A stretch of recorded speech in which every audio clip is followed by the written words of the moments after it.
Congratulations to the Christians who prayed for and voted for Viktor Orbán. His party, the Fidesz party, has won the national election. He is now in for the third term in Hungary. And this is great because his party, despite what the mainstream media says, is pro-Christian, pro-church, pro-Israel, pro-Hungary, and pro-Europe. And they'll just twist words and say he's anti-immigrant. You know, they do that when we Christians are, pro-life, pro-baby, pro-mother, pro-family, and they twist it and say we're anti-abortion.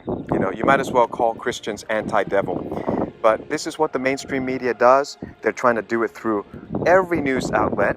They try to do it through Newsweek, Times, CNN, BBC, and now they even got Obama and his ex-administrative officials on the board of Netflix. So I guess, if you're a Christian, you might as well just cancel Netflix. But they try to do all of this and they still lose. They are making bad investments. People like George Soros have invested into the Hungarian election and he's lost. So these guys are making bad investments. Investments in God is working. Investments in righteousness, in traditional values is working. This is where the return is. So I want to take you to a service to explain for those who are in the international audience why Hungary is so important in the plan of God. Please enjoy. The nation of Hungary, if you're not aware of what it is, it's a landlocked country. It used to be much bigger. Its territories were chipped away after World War I. So lots of it was carved out to Serbia, Slovakia, Romania, all of this, Croatia. What's interesting about this place? Let me just give you a little summary. It became a Christian nation in 1000 AD. It is a bastion of Christianity. I think very few people would realize that. Let me tell you, Hungary was invaded by the Huns or the Mongols. These are the Asians. Then the Ottoman Muslims. In fact, even after the Muslims went up to Vienna, which is now present-day Austria, and they were defeated and pushed back, guess what? They stayed in Budapest. They stayed in Hungary for another 150 years. And you know what the Hungarians were doing? They were trying to tell Europe, the Muslims are here. They're doing this. They're selling our babies. They're kidnapping our girls and our children. They're abusing us and they're enslaving us. And you know what happened? Western Europe never believed. Same story today, isn't it? Same story today, and they're still going through this. Then the German Nazis conquered them.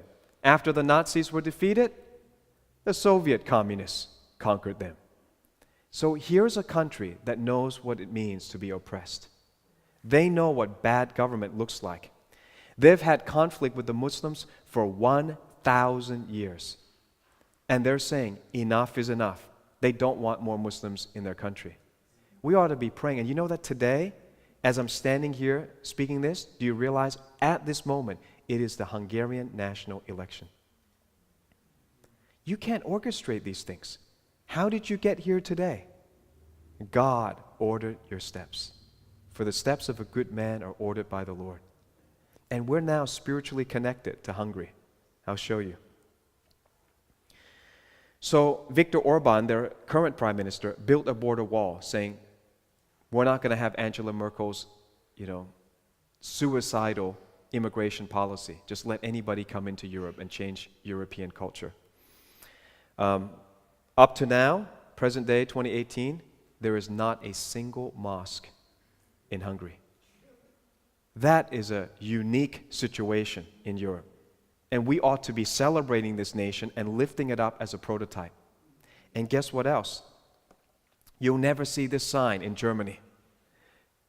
This is a sign that's, you see the flow of immigrants? I've shown you that picture before. That's on my PowerPoint before. Well, they have that, like every half kilometer, you'll see that sign. Muslims coming in, stop. Big stop sign. We don't want any. They're so bold and courageous. You'll never see this. This is at the bus stops. It says, no to George Soros candidates. Don't vote for people paid for by George Soros. You'll never see that in France. I don't think you even see that in America. These guys are fighting for the truth. This guy is a globalist. They call him an investor. What does he invest in? He invests in national elections. He is influencing. You know that I went up to Melbourne CBD and we had a Black Lives Matter protest in Melbourne. And I'm thinking, how many black people do we have in Australia? The ones we have are Aborigines, and they never have a Black Lives movement. In fact, they weren't there. Who are these people? Paid for by George Soros, even in Melbourne. He's trying to destroy and re-engineer our culture. One man with all this money. It's something that we need to pray about. So here's the guy, Viktor Orbán, that is fighting all of this. Very boldly, very courageously. And we prayed for him, and I just ask you tomorrow also pray for him, even if he wins today. He needs prayer. I got this magazine, Newsweek, and what's the article on the front page? Viktor Orbán. I opened it up. I thought, let me read it. You know, they always say bad things about Donald Trump. I wonder what they'll say about Viktor Orbán. Hello, dictator. And he's the total opposite of a dictator. A dictator is someone who wants to conquer everybody else. He doesn't want to conquer anybody. He just wants to keep Hungary Hungarian. We want to keep Australia Australian. Trump wants to make America great again. These are the words of somebody who's not dictatorial. Then look at this cover. Look at this absolute lie that they make. You see, if you look at the Newsweek cover, you'll see he looks like some evil man. And if you look, I know it's hard on the screen, but they make his eyes to even stare straight at you like he's about to kill you or eat you or something. Only in Hungary they showed me this. They said they have the original photo of Viktor Orbán. And it was taken during a trip. Look at his eyes. He's looking away. Look at his necktie. It's blue. They said they actually photoshopped and they physically changed his facial structures to make him look evil. And this is the lie that most young people believe in. If you do this, just replace it with Donald Trump. They'll believe it. Put it on CNN. They'll believe it. I taught you guys that this is the image of the beast. The book of Revelation predicts that in the last days, people will be deceived by the millions by an image. An image is a graphic. They even call it computer-generated images, CGI. And you won't be able to tell what's true and what's false because people now believe in images. They won't even read. They won't even study. They won't even read their Bibles. Look at this one. YouTube headquarters shooter. Now look at what Mashable did. This lady, if she had been a right-wing Trump supporter, she'd be on the news 24 hours a day. But when the news came out, first they said it was they said it was a domestic case, and turns out absolute lie. I knew it was not a domestic case, but I was waiting for the news. Then the news came out, turns out she's an Iranian, she's a Muslim, she's a woman, and she's a left-winger. A left-winger means someone who hates Trump. Animal rights activist, guess what? Immediately the news on this died. Then when they want to present her, look, they actually, I don't know if you can see, what's the matter with this photo? One's got brown eye, which is the original, one's got blue eyes. They're photoshopping this. So I documented how the devil does this and convinced people of so many things you believe are absolute lies, including evolution. One of the great images they make is the picture of the ape walking on four and slowly becoming erect until they become a computer scientist, I guess. That is a lie that you believe only because that image has been shown you so many times. But between the monkey and the human, there's never been found anything in between. It's all imagination. And yet people believe that image. This is the pastor of the largest evangelical church in Europe. This means, besides the Catholic Church, there is no other church bigger than this. And guess what? It's in Hungary. I didn't know that.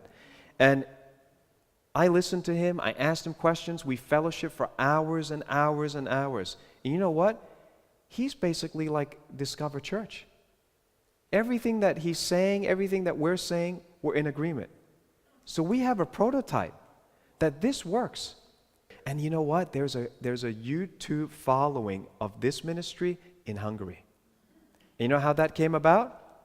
One person decided to take what I teach and convert it to his gift. His gift was translating into Hungarian. This is why you all have a part to play in this. It has to be your gift, has to be fully expressed by what you're receiving from us. So because he did that, there's a whole group of people that follow us over there, and because of that, Pastor Shandor was quite intrigued by our ministry. And he can't speak English, so he doesn't follow us. But he had some things translated, and he said he liked it. So he invited me. And you know what? I spoke about the Hungarian election. I spoke about government. And this is the proof of the pudding. Can you speak about the Bible in a way that other churches might not approve and see people get saved? And people came streaming down to accept Jesus Christ. Come on, praise God for that one. This is the proof. If you preach the Bible, God will confirm it with signs following. Now, I want to read something to you. He wrote this in Hungarian. It was translated into English. Many of his own church members admitted they hadn't read it. So I said, I'm going to read you your own pastor's words, and they were laughing because a lot of them didn't know this. But this is why I respect and I feel drawn to this man of God. After the Paris attack, there were calls in Hungary for government lawmakers to change the law and protect Christians. How many of you would like that? Say, protect Christians, right? Well, Pastor Shandor is kind of like me. He looks at things long term. I say things that maybe short term seem strange, but long term, God vindicates me. So he said this at that time. After the terrorist attack in Paris, some religious leaders and politicians have demanded an impossible solution from the free world. They want to set protection of religions before freedom of speech. They would punish criticism against the founders and representatives of religion. He said, in Paris and in other European cities, kings, emperors, and even the Pope of Rome were deprived of such special protection long ago. Our civilization reached freedom through great sacrifices. Let me paraphrase what that means. It says, Christianity does not want special status. Christians want to protect the right of all people to like us or to criticize us. And we want to reserve the right to like or criticize any other religion. Jesus himself was crucified because of his rightful criticism of corrupt religion. But his criticism of corrupt religion was presented as blasphemy by the political and religious leaders of his day. So don't you ask for special protection. Jesus did not get it. We want protection of freedom of speech before protection of religion. Now, how many leaders in Australia have the maturity to come out with a statement like that?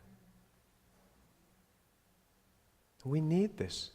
We don't have an awakening. We don't have revival because we don't have preachers thinking at a national level for the future of this country.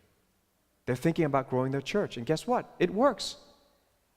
My vision is that we survive as a civilization because Sharia law is coming into this country. And if you don't think that's going to affect you, you don't think you're going to get persecuted, your children are going to get affected, and the school's going to get affected, it's already happening. So the unwillingness to force our ideas on others, no matter how right we believe we are, demonstrates the superiority of our way of life. Our way is the Christian way of life. No other religion will protect other people. We protect everyone. Amen? People now, if they don't believe in Christianity, they believe in big government.